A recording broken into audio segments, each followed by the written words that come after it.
ও লাঠির ছুটা নিয়ে এবং দাও নিয়ে তাকে ধাওয়া দেয় যে কেন তোমরা এই জায়গার দাবিতে, জায়গা আমরা আজ 12 বছর বা 14 বছর করতেছি, এই জায়গা আমাকে, কিন্তু তার জায়গার কোনো ডকুমেন্ট নাই। যাকে জায়গার মালিক তারা তাকে কাছে সব কিছু আছে।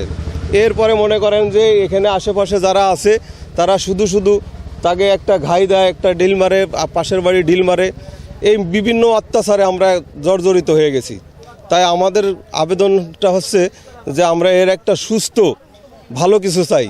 তাকে আবার 6টা ছেলে, তার ছেলেরা আবার একটা ছেলের আর্মির চাকরি হয়েছিল, সে ছেলেটা চাকরিও খেয়ে লাইছে, সে ছেলেটা চাকরিও খেয়ে লাইছে। এখন বর্তমান আবার এই যে ছোটো ছেলেটা আছে, আমরা 2 বেটা আসামি, 3 বেটা আসামি। তা এই দস্যু এনে আইসে বাড়ি শীতেলমারি, ওই গ্রাম ঘোষগাতি গ্রাম।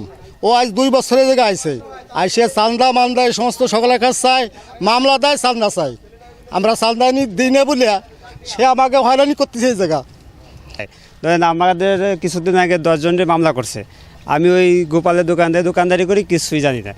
ও যাই থানায় মামলা করে আমাকে হয়রানি করছে।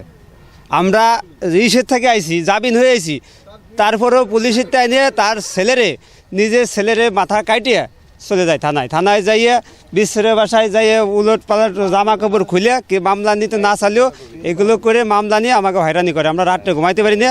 এই একটু ফোটা বাচ্চা দুনিয়ার বিশ্বের বাসায় গালাগালি করে। আর যাইছে তাই সহ্য করার মতন না, ওদের ইয়ে করে গত্তিগতরা কাটিয়ে ফাটিয়ে কপাল কাটিয়ে জামা কাপড় ছিঁড়ি বুড়ি মামলা দিতে যায়। মামলা না দিলে ওই এখানে যাই গড়ির মামলা দিয়ে শেষে জরিমানা খাই।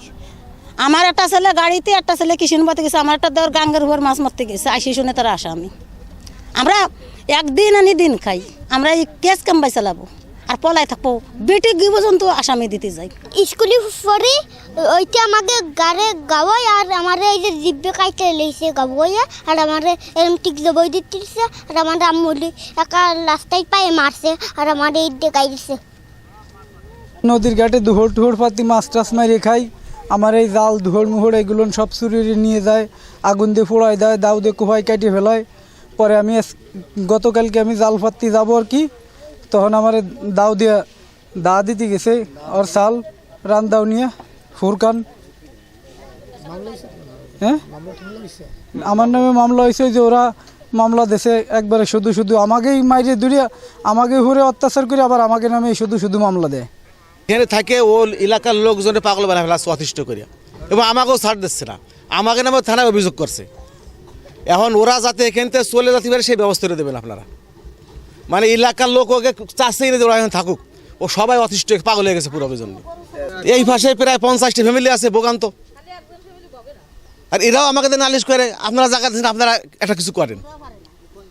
আমরা চাচ্ছি যে আমরা এই সিস্টেমটা আমরা আগতি ফেরেন, সেই জন্য এইটা আমরা করছি। এই লাবণীর মার আমলেতে চলতেছে। আমি 10 বছর জনপ্রতিনিধি, আর আমাদের গ্রাম আদালতের কোর্টে এদের কেসই হতে, এখন আমরা গ্রাম আদালতের কেস অতিষ্ঠই আমরা নেই না।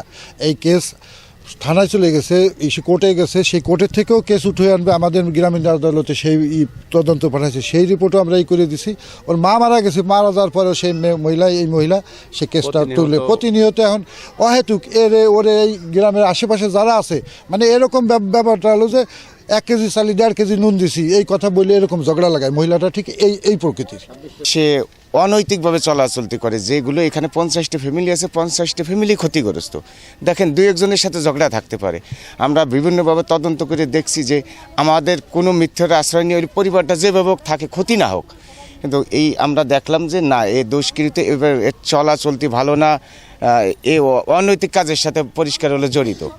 এ যদি থাকে প্রত্যেকটা ফ্যামিলির মারাত্মকভাবে এই হামলা এর থেকে বড় আকারের একটা ক্ষতি এখানে হবে। অতএব আমরা চাচ্ছি স্থায়ীভাবে ও আর স্থানে চলে যাক, যেহেতু আর এখানে বাড়িঘর না, আর এই ফ্যামিলিগুলো বাচ্চা কাচ্চা ওই আচরণটা জানি না আসে। এই শিক্ষা ফ্যামিলি এখানে তাদের হয়রানি, এই যে আমার কাকি আছে, আমার মা চাচিরা সবাই আছে, প্রতিনিয়ত এই বাচ্চা কাচ্চা দিয়ে, ওরা অনেকগুলা বাচ্চা কাচ্চা, ওরা ওই বাচ্চা কাচ্চা দিয়ে রাত্রে বাড়ি ঘরে ঘাওয়ায়। সবাই ব্যস্ততা থাকে, পোলাপান রাত্রে ঘুমায় থাকে। একটা বাড়ি যদি উপর দিয়ে ঘাই দেয় টিনে, বাচ্চা কাচ্চা অবশ্যই কান্দে উঠবে, ভয় পায়। তারপরেও আমি অনেকবার চেষ্টা করছি, আমার ময়মুরব্বী আছে, তাদের দিয়ে অনেকবার চেষ্টা করছি। সে এখান থেকে কিছুর বিনিময় এখান দিয়ে যেতে চাচ্ছে না। আর এবং আমরাও আছি একটা হুমকির ভিতরে। দেখেন তার বাচ্চা কাচ্চা আছে, সে এরকমেরও বলতেছে যে বাচ্চা কাচ্চা একটা জবই দিয়ে প্রয়োজন হলে সবাইরই এখান থেকে ফাঁসাইয়ে তারপরে আমি যাব। আর এর আগে এই 2 দিন আগে তারা প্রস্তাব দেওয়া হয়েছে যে ভালো থাকতে সবাই চলে যা এখান থেকে। সে বলতেছে কি যে না, আমি যদি চলে যাই তা এদের সাথে বসবে কিনা।